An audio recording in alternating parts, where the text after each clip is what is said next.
Welcome to Democracy Now!, democracynow.org, The War and Peace Report. I'm Amy Goodman. The White House is facing new pressure at home and around the world to hold officials accountable for CIA torture. Senate findings released this week provide new details on the CIA's abuses of foreign prisoners, as well as the extensive efforts it undertook to mislead the federal government, Congress, and the public.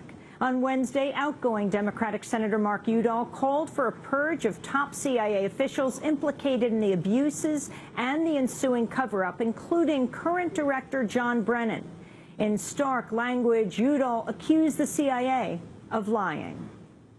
The CIA has lied to its overseers and the public, destroyed and tried to hold back evidence, spied on the Senate, made false charges against our staff, and lied about torture and the results of torture. And no one has been held to account. They are, right now, people serving in high-level positions at the agency who approved, directed, or committed acts related to the CIA's detention and interrogation program. It's bad enough not to prosecute these officials, but to reward or promote them and risk the integrity of the U.S. government to protect them is incomprehensible. The President needs to purge his administration of high-level officials who are instrumental to the development and running of this program. Senator Mark Udall's call was echoed around the world as details of the torture program were revealed. Speaking in Geneva, Rupert Colville, a spokesperson for the UN High Commissioner for Human Rights, said the U.S. obligation to prosecute over torture is crystal clear. It's absolutely crystal clear. Torture is prohibited absolutely in all circumstances at any time. It cannot be practiced in war, in peace, during emergencies, during internal instability, any circumstances whatsoever. And the corollary of that is people who do practice it should be brought to trial. Calling the practices gruesome, Germany's justice minister said everybody involved must be legally prosecuted. Afghan President Ashraf Ghani called the CIA's abuses, quote, inhuman and in violation of all accepted norms of human rights in the world. Ghani's comments come as the U.S. quietly announced it's closed its last remaining prison in Afghanistan at the Bagram air base, just one day after the torture report's release. In closing Bagram, the U.S. has handed over the last prisoners known to be in its custody in Afghanistan, including one prisoner whose torture is detailed in the Senate report. The Obama administration, meanwhile, standing by its long-standing refusal to prosecute Bush administration officials for carrying out torture. On Wednesday, the Justice Department said the Senate findings offer no new information to warrant reopening a previous investigation. At the White House, Press Secretary Josh Earnest said President Obama took sufficient action by ending the torture program when he took office. The moral authority of the United States of America is one of the most powerful tools in our arsenal to protect and advance U.S. interests around the globe. And it's the view of the President that the use of these techniques, regardless of whether or not they elicit national intelligence information, undermine our ability to use this very powerful tool. And that is why the President outlawed these techniques in his first or second day in office. As the torture fallout unfolds, one of the two psychologists who helped create the CIA's program has spoken out in his own defense. James Mitchell told Vice News the abuse of prisoners is preferable to the ongoing drone war that claims civilian lives. To me, it seems completely insensible that slapping KSM is bad, but sending a Hellfire missile into a family's picnic and killing all the children and, killing Granny and killing everyone is okay for a lot of reasons. One of the reasons is, what about that collateral loss of life? And the other one is that if you kill them, you can't question them.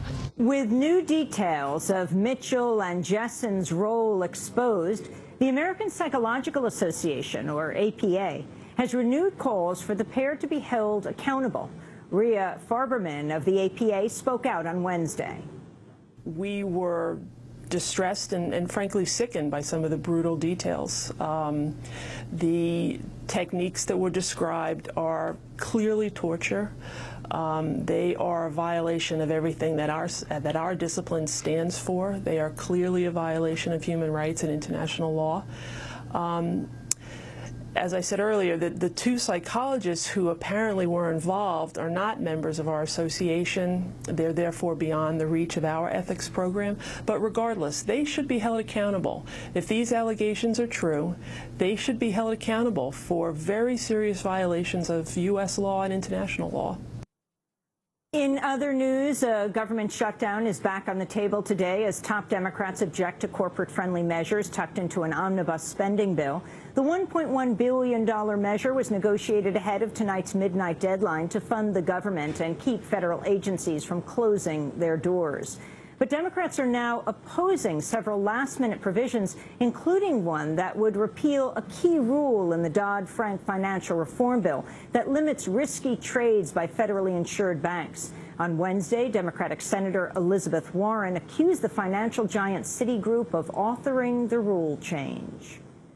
Citigroup is large and it is powerful, but it is a single private company. It shouldn't get to hold the entire government hostage, to threaten a government shutdown in order to roll back important protections that keep our economy safe. This is a democracy, and the American people didn't elect us to stand up for Citigroup. They elected us to stand up for all the people.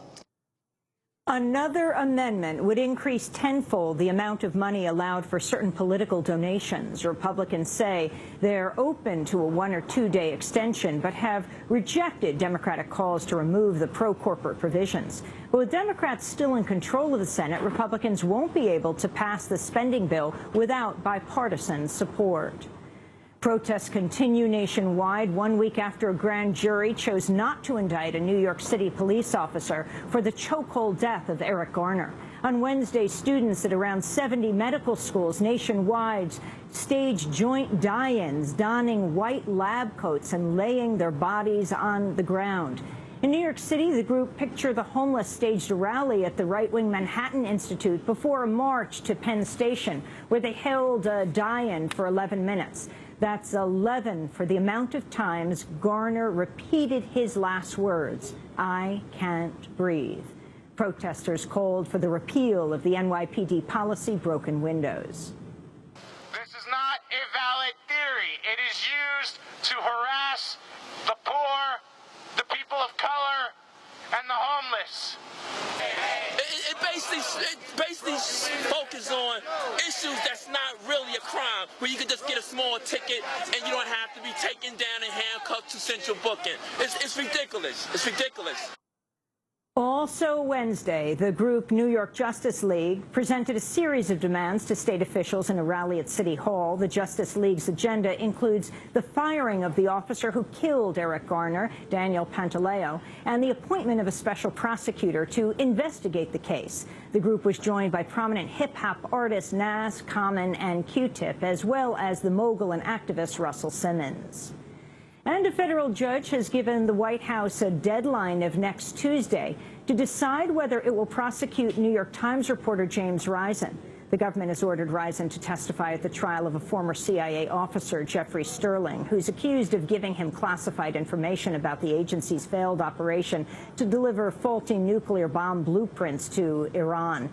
Risen has fought his subpoena for years, but lost an attempt to bring the case before the Supreme Court in June. If the Obama administration now forces him to testify, James Risen has said he's prepared to serve jail time rather than reveal his source.